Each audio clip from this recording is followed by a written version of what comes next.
बिस्मिल्लाहिर्रहमानिर्रहीम अस्सलाम वालेकुम। सूरत हाल बहुत ज़्यादा कशीदा हो गई है क्योंकि मौलाना फजलुर रहमान साहब ने ऐलान जंग किया है। उन्होंने कहा है कि मैं जंग का ऐलान करता हूं और पूरे मुल्क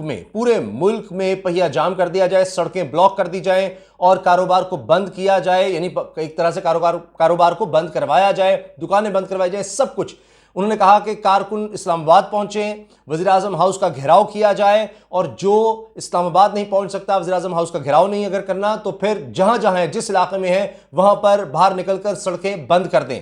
और अब मौलाना फजलुर रहमान साहब ने कहा है कि इस हुकूमत को अब हम चलता करेंगे और इस तरह से नहीं छोड़ेंगे। ये सूरत हाल क्यों यहां तक पहुंची है? हुआ ये कि शाम को ये हुआ कि खबर आई, मीडिया में ये चली और फिर इसके मनाजिर भी देखे गए, वीडियोज़ भी सामने आई कि अंसारुल इस्लाम, जो मौलाना फजलुर रहमान साहब की जमात जमीयत उलमा इस्लाम फजलुर रहमान की एक शाख है, जिनके ज़िम्मे सिक्योरिटी और दीगर अमूर होते हैं, वैसे तो इनको डंडा बरदार कहा जाता है, तो अंसारुल इस्लाम इनका पूरा एक लिबास और सब कुछ होता है। तो इनके लोग, जो कि शेख रशीद साहब के बकौल 70 लोग कम अज़ कम वो बता रहे हैं कि थे, वो पार्लियामेंट लॉजेस में चले गए। पार्लियामेंट लॉजेस अब वो जगह है जहां पार्लियामेंटेरियंस के लिए रिहाइश गाहें हैं। अब यहां पर इस तरह से गैर मुतल्लका लोगों का जाना मना है। आप इस बात का अंदाज़ा लगाएं कि वहाँ पर अब मुस्लिम लीग नून के लोग जो वहाँ पर मौजूद थे, या सादिक हों, ख्वाजा साद रफ़ीक और दीगर लोग, मरीम औरंगज़ेब साहिबा, वो कह रहे हैं जी पुलिस यहाँ पर आ गई,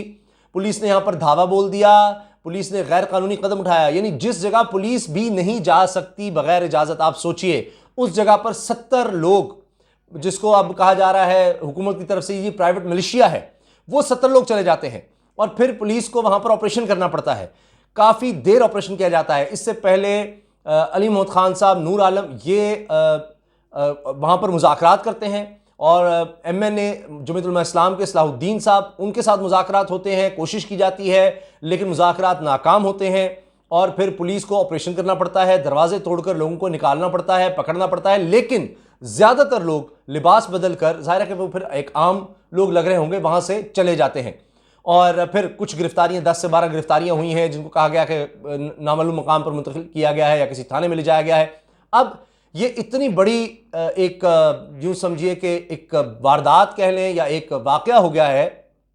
कि आईजी इस्लामाबाद को इसका नोटिस लेना पड़ा और वहां पर पुलिस अफसरान मुअत्तल हो गए हैं। इंस्पेक्टर को मुअत्तल किया गया है, सिक्योरिटी इंचार्ज को मुअत्तल किया गया है और इसी तरह से एक और एहलकार को। तो 3 लोगों को मुअत्तल कर दिया गया है इसी वजह से कि वो सिक्योरिटी को क्यों नहीं यकीनी बना सके। अब आप इससे अंदाज़ा लगाएं कि किस तरह से गैर मुतल्लका लोगों को वहाँ पर जाने दिया गया और उस पर फिर ये हुआ, वहाँ पर हंगामा रही भी हुई। ये भी हुआ कि बताया जा रहा है कि पुलिस वालों को पकड़कर बंद कर दिया गया और फिर उसके बाद ये ऑपरेशन शुरू हुआ और फिर इसकी निगरानी वहाँ पर DIG ने भी की और उसके बाद ये गिरफ्तारियाँ वगैरह हुई, जिसमें सलाहुद्दीन साहब को और मौलाना फजलुर रहमान के 2 और लोग हैं जिनको गिरफ्तार किया गया है। इस्लामाबाद के शायद उनके तर्जुमान हैं या मरकज़ी लीडर हैं। तो 3 लोग हैं जिनको गिरफ्तार किया गया इनके साथ, क्योंकि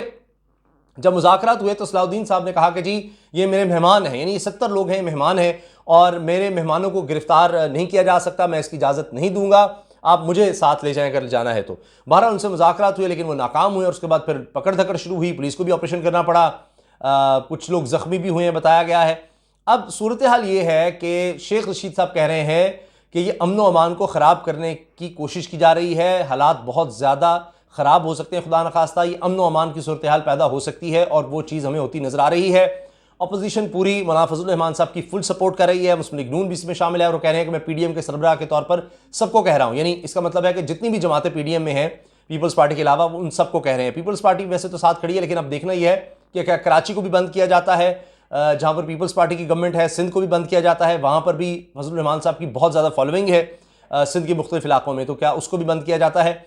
इस्लामाबाद में वो कह रहे हैं कि जी वज़ीर आज़म हाउस का घेराव किया जाएगा और ऐलान जंग कहा गया है। अब ये सूरत हाल बड़ी ख़तरनाक हो रही है क्योंकि बिलावल भुट्टो जरदारी साहब भी इस बात का ऐलान कर चुके हैं कि मैं ऐसा करूँगा, वो कुछ करूँगा इमरान खान के साथ, इसकी नस्लें याद रखेंगी और क्यों इन्होंने हमें धमकी दी है, बंदूक की बात की है, हमारे पास भी बंदूकें हैं लेकिन हम पुरअमन लोग हैं, वो इस तरह की बात करें। तो ये कशीदगी बढ़ती चली जा रही है,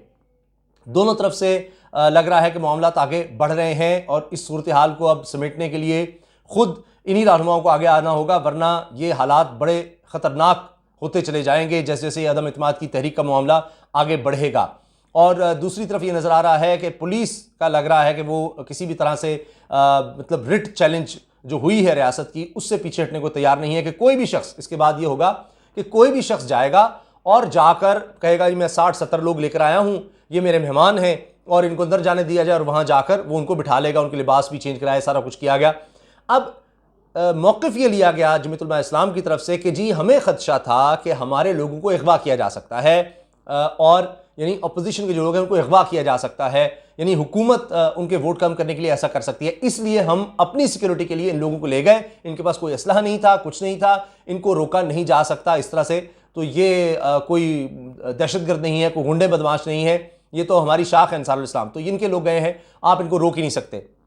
ये हमारे मेहमान हैं। मगर अब इसका जवाब ये है कि क्या मतलब है कि आपके लोगों को अगवा किया जा सकता है, आपको खदशा है, तो फिर तो इस तरह हुकूमत के एहलकार भी कहेंगे कि हमें अगवा किया जा सकता है, हम भी 100-100 बंदे लाएंगे, ये जो अंसारुल इस्लाम के लोग आ गए हमें मार पीट सकते हैं, हमें खतरा है, हम अपने लोग लेकर आएंगे, तो वो तो फिर असम्बली तक बात पहुंच जाएगी, असम्बली में आप 100-100-200 बंदा ले आए। दूसरी तरफ यह है कि हुकूमत फिर ये बात करेगी कि जी ये लोग तो इसलिए लाए गए थे कि वो लोग जो हमारी तरफ आने थे, क्योंकि ये बात तो हुकूमत कह चुकी है, 9 लोग तो आ चुके हैं, अभी भी खबर आई है कि कम से कम 5 मुस्लिम लीग नून के लोगों ने वज़ीर आज़म से मुलाकात की है, तो फिर इनको रोकने के लिए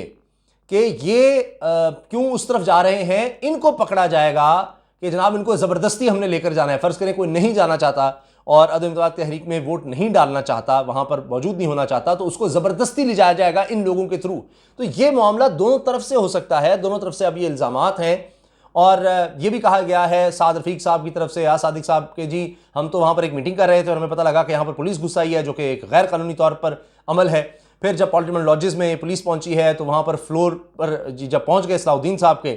तो वहाँ पर इनको अंदर नहीं आने दिया गया, वहाँ बहुत ज़्यादा तादाद पुलिस की इकट्ठी हो गई, मुज़ाकरात चलते रहे लेकिन वो नाकाम हुए, पुलिस वहाँ पर मौजूद रही, और फिर यानी दरवाजे तोड़कर अंदर जाना पड़ा, जितने लोग वहाँ पर रह गए थे उनको लाया गया, बाकी लोग वहाँ से निकल गए, यानी लिबास बदला और वो तो पहचाने नहीं जा सकते। वैसे भी कोई इस तरह के लोग तो नहीं थे, एक आम लोग हैं और उन्होंने सिर्फ वो खाकी लिबास शलवार कमीज़ पहना होता है, जब वो बदल लें तो पता ही नहीं लगता, तो लिहाजा अब ये गिरफ्तारियाँ हुई हैं। मगर क्या इस माहौल को डिफ्यूज़ किया जा सकेगा, या ये इसी तरह से हालात मज़ीद ख़राब होते जाएंगे? जिस तरह के बयानात आ रहे हैं, मौलाना फजलुर रहमान साहब बहुत ज़्यादा गुस्से में हैं और वो कह रहे हैं कि अब मैं नहीं छोड़ूंगा, अब मैं पीछे नहीं हटूंगा, और वो तो अब लगता है कि तरीक़ एतमाद वाली बात तो अभी पीछे रह गई है, अब तो ये सीधा सीधा तसादुम की कैफियत है। अब हुकूमत क्या करेगी, क्या इन लोगों को अब किसी नेगोशिएशंस के थ्रू रिहा किया जाएगा, और अगर ऐसा नहीं किया जाता तो क्या एहतजाज जारी रहेगा, कितने अरसे तक एहतजाज जारी रहेगा, और फिर क्या मौलाना साहब अब अदालत नहीं जाएंगे, अदालत से भी वो रिलीफ ले सकते हैं, लेकिन क्या एहतजाज का ही रास्ता रह गया है, क्या वो दुरुस्त है? और शेख रशीद साहब जो इशारा कर रहे हैं कि सूरत हाल बड़ी ख़तरनाक हो सकती है, अमन ओमान का मामला हो सकता है, और 23 मार्च से पहले, ख़ास तौर पर 23 मार्च से पहले जब OIC का इजलास पाकिस्तान में होना है, जहाँ पर बड़े अहम लोग आने हैं, कई ममालिक के अहम तरीन डेलीगेशंस पाकिस्तान आ रहे हैं, उससे पहले इस तरह के हालात पैदा हो रहे हैं, ये बड़ी ख़तरनाक सूरत हाल है। आप अपनी राय का इज़हार ज़रूर कीजिएगा। अल्लाह हाफ़िज़।